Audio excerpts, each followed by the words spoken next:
What I was looking to create in a word was confidence. Mm, Well, in two words, confidence and courage. So at the time, I wanted to be simply something more, but I also wanted to get out of unnecessary pain.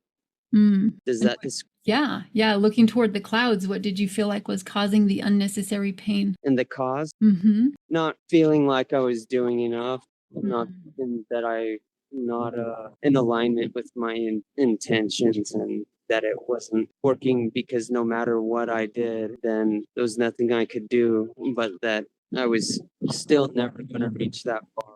Mhm. Yeah, that's heavy. And that's what you felt like was your limiting belief of what was holding you back was your self-doubt and the way that you felt about yourself. Right. Yeah. Um, cool. Okay. So that was probably when you noticed that show up in your life, what were some of the practical ways that it affected you? Like if we were watching a movie, what would we see in the movie in the ways that it was limiting you?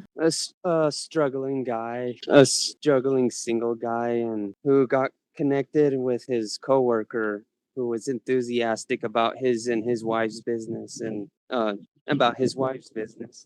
That one day, after a few months after I met him, I thought maybe she can help me. And then so I asked him about you and what you were doing. I said, remember that? And said, is that right? And is that correct? And so anyway, then he asked me on a scale of 1 to 10 how much I wanted the change, and I told him Mm. 10. So it was Wow. very important to me because there was no ease. It was not simple for me because it was constant burnout and constant Yeah. emotion, Yeah. no end to it, no Right. peace. So peace was important, and also recognizing what I was doing right.